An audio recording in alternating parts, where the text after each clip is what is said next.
All right, welcome back team. We're doing another YouTube video this week. Once again, we're diving in from a different angle. I'm here with Will this week from Nexus Performance. Recently, for those of you who are up to date, one of the most recent podcasts, and we're going to be going through some of the movements in the deadlift. I asked Will, hey, can you have a little look at these movements because I really want to improve it. There might be something there might be not. I'm sure we're going to learn something, but I thought, hey, why don't we get it on to a YouTube episode for you guys, because perhaps you can read between the lines and take away some value too. So we've got the boat going, we've got the dogs upstairs, we've had the metal going, and we're about to get into it, mate.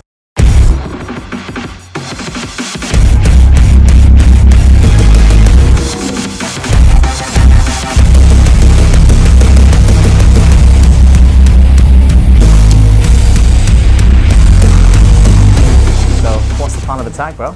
Well, yeah, contextually, I'm a powerlifter. I do squat, bench, deadlift for max weight to get white lights on the platform.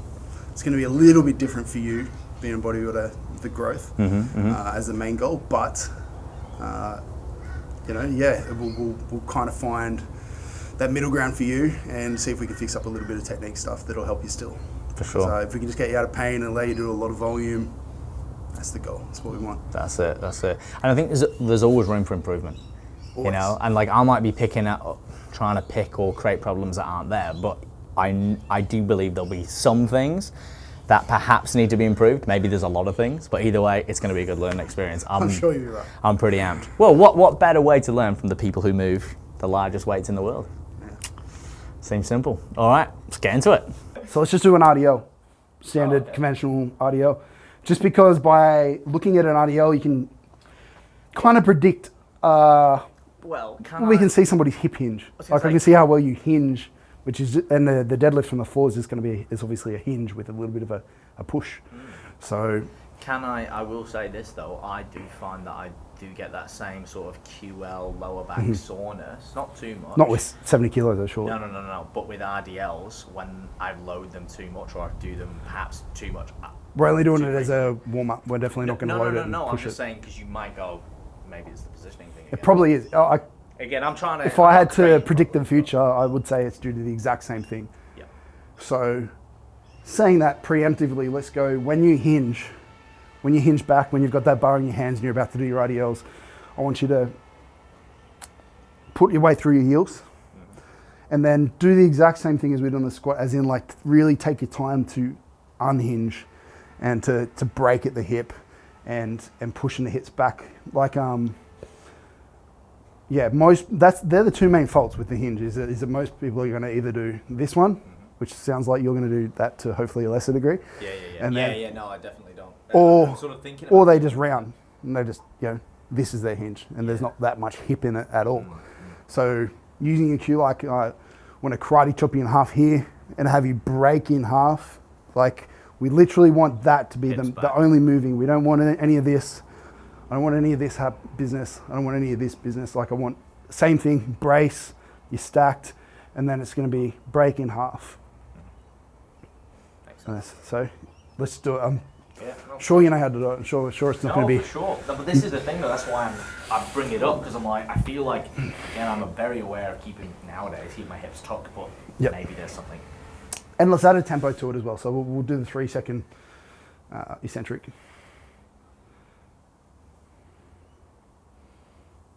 Yeah. Nice. Feel your hamstrings at the bottom.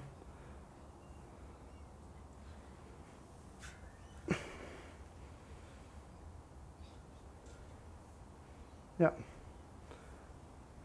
And we'll start to slowly speed it up, but just keep that same patterning.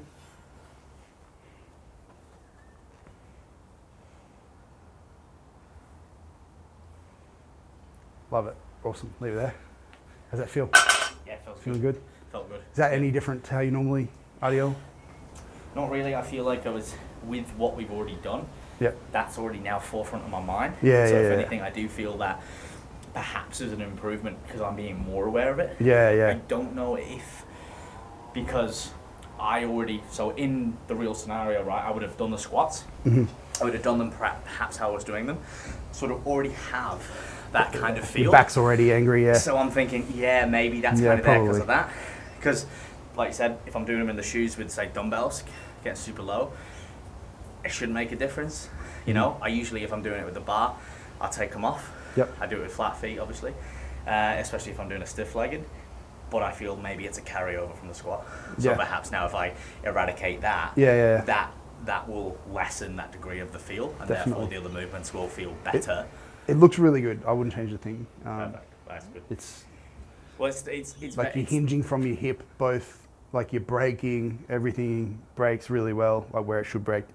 When you come back up, the movement comes from the hips, which is good. Well, look, it's reassuring to even have someone there with experience and expertise to go, yeah, that's in the ballpark. Yeah, like I appreciate that. It looks really good. And it's not just the starting thing, this or this. Like I said, the two main.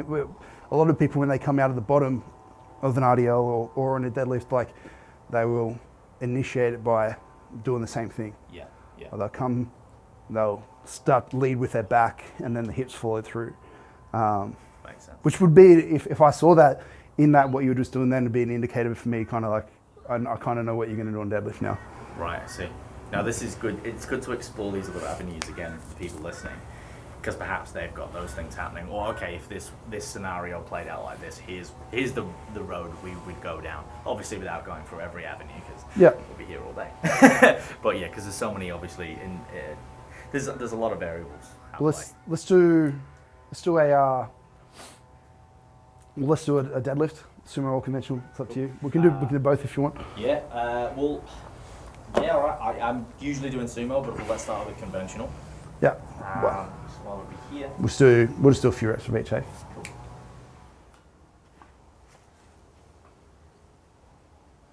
Mm-hmm.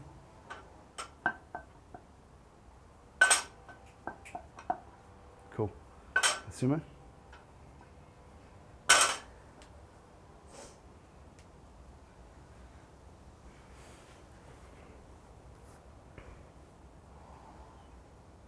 Slow it down. These don't need to be fast.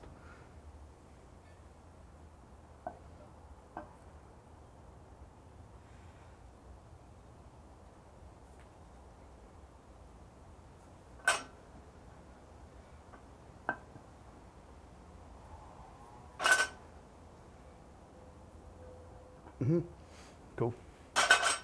Looks good. Chuck my weight on. Yep. You don't usually have any problems, like anything in deadlifting in general? There's nothing glaring, no. No knees, hips, back, no anything angry? No, the only thing that gets angry if I'm a bit lazy is the lower back, of course. Yep. If I don't take slack out of the bar or turn the core and the glutes on, I find that's the only time. And that's usually just a lack of concentration or effort on my part. Yeah, and I don't know if you pushed it hard recently, but what happens when it breaks down? I'll have to show you a video. But the last time I pushed it was months ago. It was 240. I always work up to 200, 220 generally. I need to use straps, I'm a bodybuilder.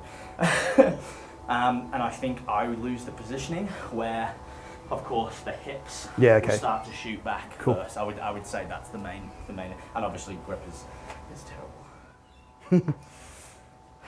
Same thing. Take your time with it. It's not looking for speed or anything.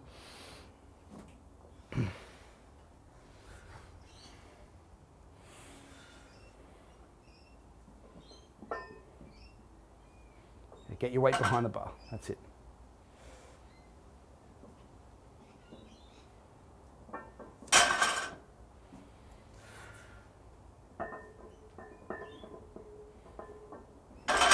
Sweet. I find perhaps as well, something I've worked on of late, you mentioned it, is I think on the way down I would perhaps go over and almost the hips would come back too much, where I've tried to stay more upright when I come down now. I don't know if that's a thing, but just to keep everything more parallel. Not a big deal. It does help with skill development as well. Like it's kind of reversing the pattern almost, like it teaches good. Yeah.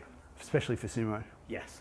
With a conventional, you kind of, if you did that, I'd be scared for your knees getting in the way. Yeah. But 100%.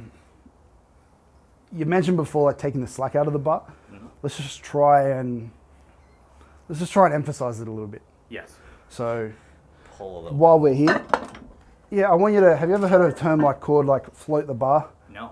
Oh, no. Float the bar, take the slack out of the bar. They're all Take the slack out of the bar, yeah, but... They're all saying the same thing, but floating the bar is when you're going to build enough tension in your starting position that the bar kind of floats off the floor, without you actually kind of even pushing it. Okay, that makes sense. It's more relevant you see it a little bit more in sumo pullers. Yeah. Conventional, you don't see it too often, but I still like to emphasize it in conventional. I'll show you what it looks like when I do, even in my conventional. Yeah. So what I'm going to do is, I'm not sure how you think about taking that slack out of the bar, but what I personally think about is keeping my arms long, and then I'm going to kind of lever my entire upper body kind of in this way. Right. Like I'm levering up. Again, it's not a one of these, but I'm levering up, trying to pull my whole body up towards the roof. That makes sense. And that's going to build hopefully that little bit of tension across the bar. Mm-hmm. And then also by levering the hips down, I'm kind of doing that even more. Yeah. So it's kind of like going from here. Yeah, and you're just doing that. Tension, sort of. Yeah, and that's taking the slack out of the bar. And when it's this light, since I'm around this weight myself, is going to make the bar come off the floor, but without me actually pushing it. Ah, okay, I see what you mean. Hence the float the bar. Yeah, so for me, it's going to look something like,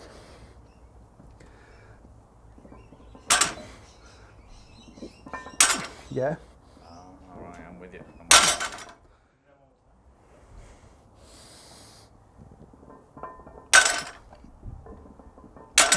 Yeah, and then if I were to add the push like I would in an actual deadlift, then it's,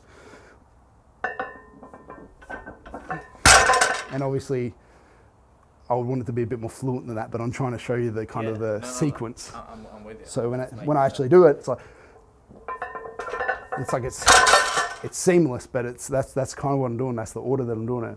I'm really trying to create so much tension in the bar that it's either, in this case, leaving the floor. When it's twice that weight, it's not going to leave the floor. Yeah. It's going to just bend the shit out of that bar. Yeah, you're going to feel the tension. It's going to, you'll see the bend. Yeah. But especially in deadlift bar. But for your, in sumo, you should see it kind of even more, because sumo is such a technical leverage lift. Yes. That tension on the bar is even more important for you. So same thing again. I haven't done a sumo in a bit, so it's probably not going to look amazing, but same thing. It's the exact same thing though. I'm trying to pull my upper back towards the roof, create that tension against the bar.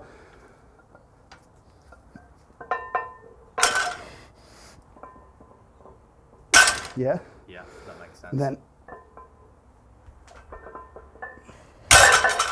So is that, when they do a drill where they'll do isometric sumos or convention, is that when, they come up, float it, hold it, and then... Yeah, a pause deadlift, they'll usually be pausing a bit higher.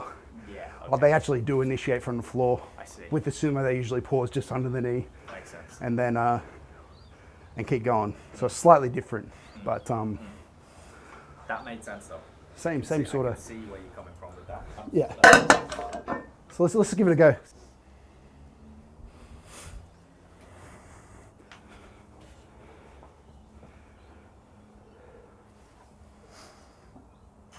Yeah, try and bend that bar so much. Yeah, you don't want any push yet. Remember, it's just, yeah. Cool. So this is 120, so it weighs a bit more than you. Yeah, I'm only so it's not going to just. But yeah, no, I feel like there's a lot in the traps when I do that. Yeah. Oh, yeah. Now I want you to do that. Separate it at first, like I was. Yeah. Build that tension up as much as you can, till the bar's just about to leave. You feel like it's on the edge of leaving the floor, and then do your quad drive. Okay. Push it from the floor.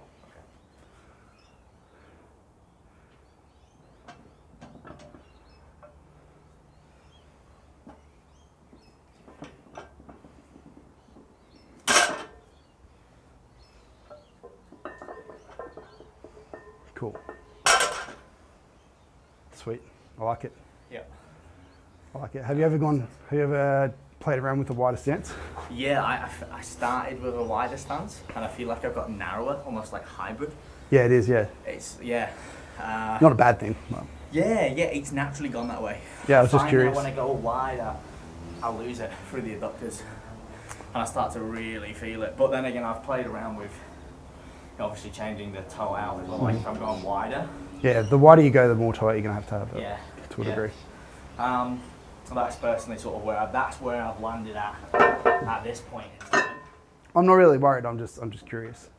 Like again, with your goal of just getting bigger and not really competing, it's not something that I really care about changing.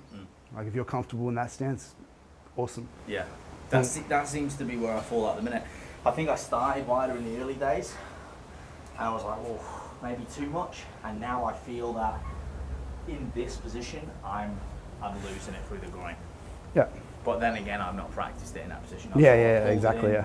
To where when I'm coming down, I'm like keeping the joints stacked. That's kind of what I've been looking at. Yeah. That's the theory I've been going for in my head. Whether that's flawed or not, I don't know. No, it's good. It looks good how it is. I was just curious. Let's 170. Yep.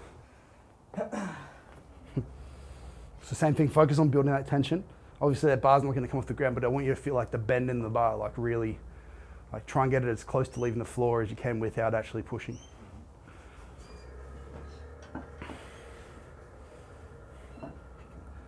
That's it.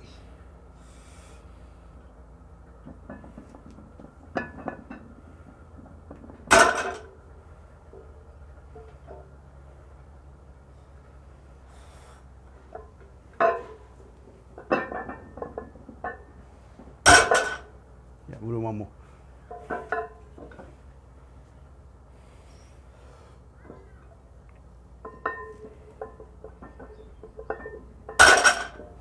Sweet. Yeah, I feel like it is harder with that at the start. Yeah. But again, it's something different. Yeah. Do you know what I mean? Like spending that little extra time really trying to. Yeah. Yeah. It's a technique that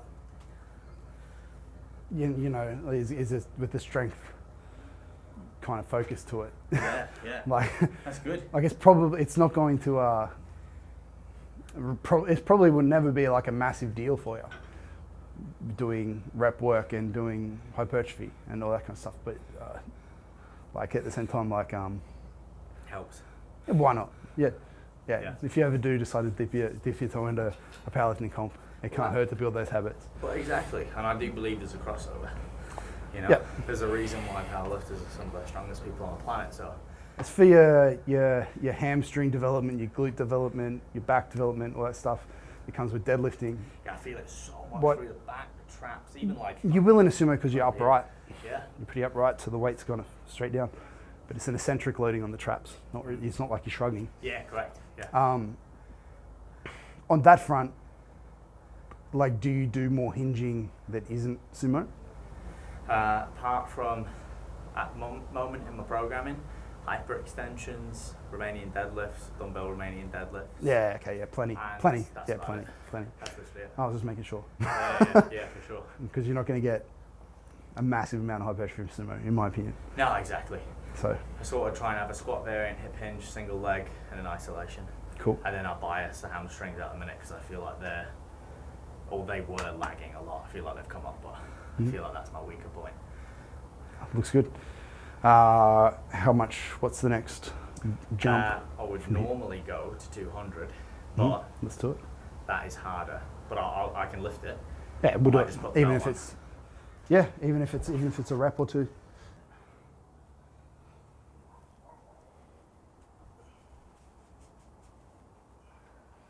That's it. Build tension.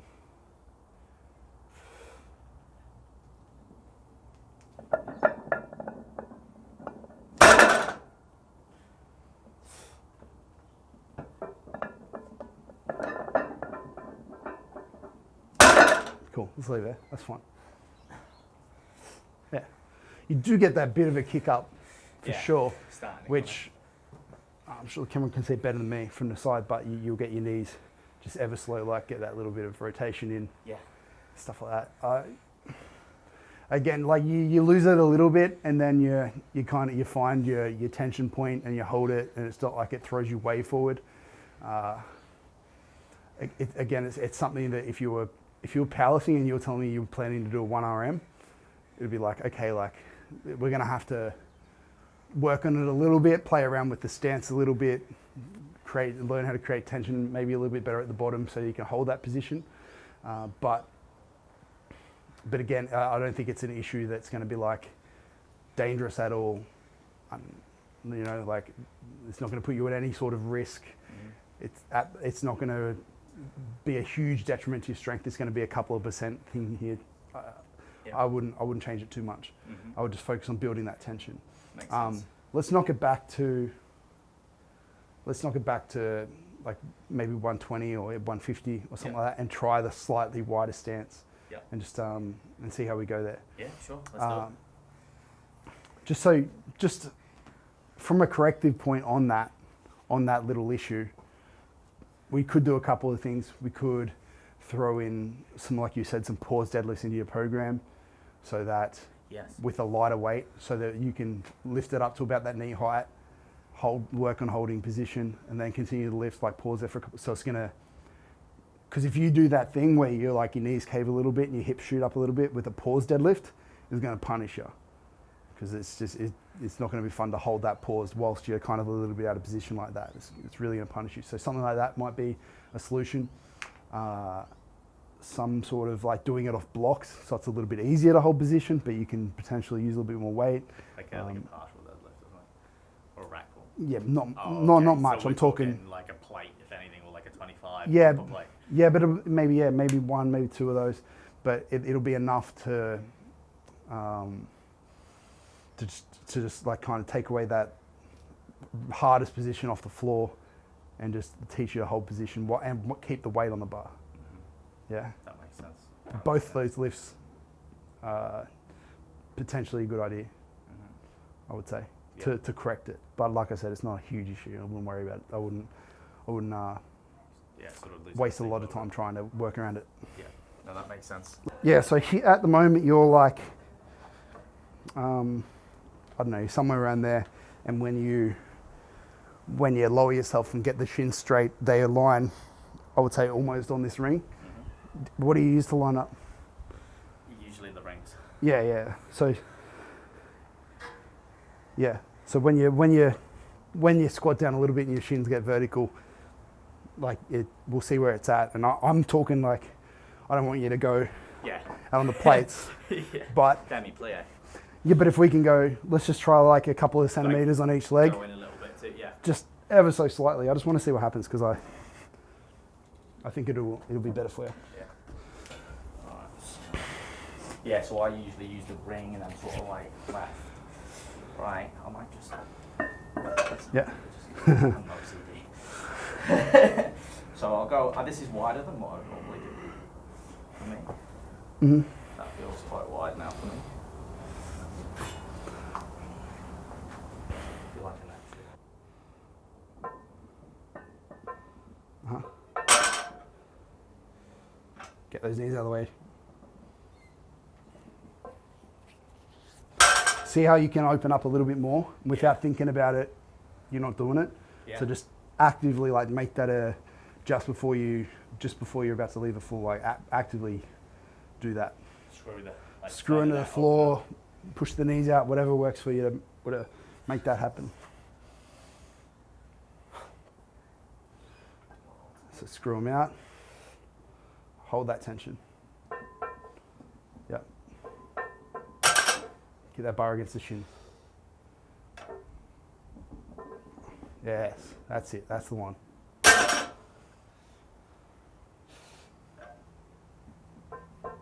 Nice. I like it. It's good. I'd like to see what it looked when it looked heavier, but I'm not going to. Yeah. I wouldn't want to change position and then ramp up to something heavy. Yeah. When you're not quite used to it yet. Yeah. But I would play around with that. I really think that Still you play could around going a bit wider. Yeah, that's centimeters though. It's not a big change. Yeah. But that's. I think it'll look. I think you'll be able to keep your hip height, which is what we want. Yep. But get a little bit closer horizontally. That makes Yeah. I think for me, it's like you said, it's getting these knees out of the way. Yeah. You're gonna have to use that as a stretching, I think, with the old groin. They'll come with just doing it. Yeah. Like initially, that feels like ooh. Really adductors there. Maybe you do a mesocycle off blocks in that wider stance, and that will require a little bit less mobility, but it'll build the skill of holding tension there. Yeah. And then put it on the floor, learn to hold tension there, and ramp it up like that maybe. Yeah, no, that makes sense. And that way it's a bit of a, I guess it's a smaller progression. Just remember mobility specific, like doing the thing in the correct way is mobility. Because it gets you better at the thing. Yeah, like you proved in your squat, like your hips are not immobile. Yeah. You know what I mean? Yeah. Like you can sit on the floor. So there's no way, in my opinion, that you need to stretch more.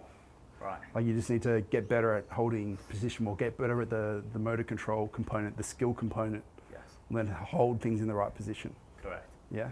Yeah. So I wouldn't waste your time stretching around too much. I would focus on that. Sounds good, man. Positional shit. That makes sense. Yeah. Definitely, because I feel like in those isometric positions is where I really falter. Mm-hmm. And that really sort of exposes the weaknesses, shall we say. Yeah. Like, as we saw in the squat, and even just like holding those positions in the deadlift, it's like, wow, that's hard. Mm-hmm. So I think, like you said, having some of those pauses in an appropriate way is going to be really good to... Get the pauses in. If you can't hold position off the floor with the appropriate weight, maybe you can hold it off blocks with the appropriate weight until you get that sorted, and then lower it towards the floor.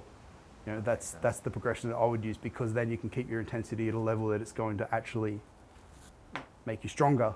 Correct. As opposed to just doing 50% off the floor, which is, yeah, it'll look good for your videos because you can hold position and stuff like that, but as soon as you go heavy again, you're just back to where you were. You're going to fall out of position again. Yeah, correct. So specificity is not just about the position, it's about the weight as well. Like, it's all good to be able to hold position at 50%, but if you can't hold it 80%, 90%, 100%, yeah, there's no point. 100%. Makes Cool. sense. Deadlifts, questions, concerns, issues, like any more things you can think of that I think that's it. Unless there's anything from you, and purely based on the fact that it's the lift that I'm the most comfortable with out of the three, and it seems to be the one that requires the least amount of work, but obviously open to it. So I'm happy with that if you are. So I don't think there's anything else. Everything felt good.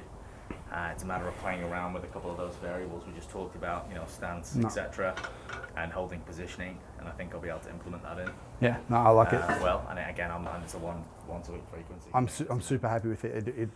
Those mistakes that I mentioned, as in like, most people struggle at building tension against the bar and pulling themselves into a starting position there's a lot of tension, and then holding that once they leave the floor. Like, that's kind of everybody's thing. Yeah. Whether they think about it or not, it's like that first. It's like that's if you think you're good at it, you can usually improve it, and it's going to be the thing that solves most people's problems. Yeah, no, that makes sense. I'm happy with that. That's good. Very good. I think that's it, man. You've been very generous with your time. I appreciate it. That's all good. The main thing, and again, because obviously you get to a point where you lose it. You've only got so much mental capacity, right? And for me, selfishly, I wanted to go through and break down, my squat, my deadlift, my bench press, see perhaps where the gaps were, learn some different perspectives, learn some cues. Again, being aware of things I'm not aware of, and then obviously being able to share it with other people, not saying that everyone's having the same issues, but then people can start to perhaps reframe and have a look and take something away, take some value, and be like, okay, well, perhaps I can implement this, or perhaps I can set it up like that, or perhaps maybe I need to go and video it, Yeah. and things like that. So no, I really appreciate it. And is there anything else that you want to mention? No. No, we covered a lot. We did, and that was good. And for everyone who stuck around, I appreciate it. But before we go, for people who want to, and obviously, guys, I'll put all the links in the description below, find more about yourself once again, or they want some coaching from you if they're in the area, or they want to do some online. Where's the best place to go, man, and touch base? Instagram's easiest, at WCROZ, at WCroz, or just search William Crozier on Instagram, or our brand, nexusperformance.aus on Instagram. Either of those will get you in the right direction, and then through the links, through the link trees and the power of the intent, you'll find everything else that you need to. That's it, man. That's it. For sure. Or we're on the Gold Coast, and you can come see me. That's it. And at an amazing, what I say, home gym that we got here. Great music, great tunes, world-class equipment. Will, thank you very much for your time, man. I really appreciate it, man. It's good. I'm sure we can talk about this for a lot longer. Yeah. But as Will said, make sure you head over, give him some support, follow along, and obviously follow those links if you want to learn and engage more. And of course, if you like the video, remember to like the video. I've got to say it. Comment if you've got something positive to say, or ask a question. Do you want to see more of this? If you've got a question for Will, head over, ask him. All right. Share it around, of course, and subscribe for more videos. And till the next time, of course, as always, stay fearless. I'll catch you in the next video. Well, you gotta say like, comment, subscribe. You gotta do it. You gotta do it. You do. When I do